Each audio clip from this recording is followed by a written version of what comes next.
يجب أن نحبه حبا وجدانيا عقليا روحيا فعليا قلبيا، حبا تتحرك فيه الأرواح. ولذلك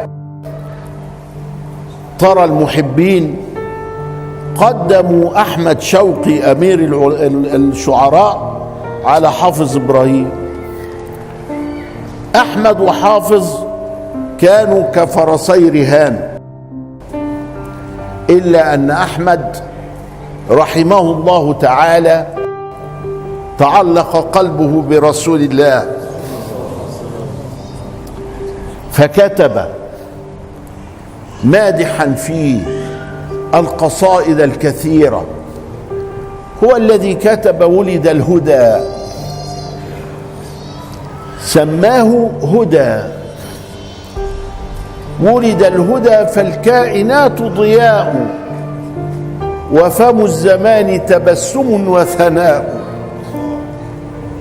هو الذي ألف وأنشأ نهج البردة. البردة للبصيري كانت سببا في شفائه من شدة تعلقه بحبه لرسول الله، فكتب: من تذكر جيران بذي سلم مزجت دمعا جرى،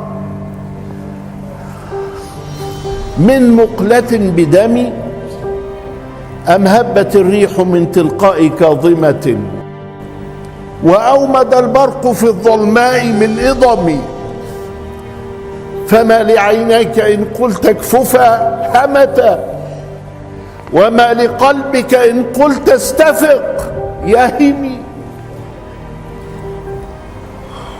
هو الذي يقول: أبان مولده عن طيب عنصره، يا طيب مبتدأ منه ومختتم. هو الذي يقول: كالبحر كالزهر في ترف، والبدر في شرف، والبحر في كرم، والدهر في همم. فإن فضل رسول الله ليس له حد، فيعرب عنه ناطق بفمه صلى الله عليه وسلم. فجاء شوقي يقول: ريم على القاع بين البان والعلم، أحل سفك دمي في الأشهر الحرم، من شدة تعلقه بحبه بالجناب الأجل. وهكذا يكتب البائية والهمزية والميمية مدحا في رسول الله صلى الله عليه وسلم، فعلى درجات. على حافظ. لماذا؟ مقياس هذه الأمة هو سيدنا النبي.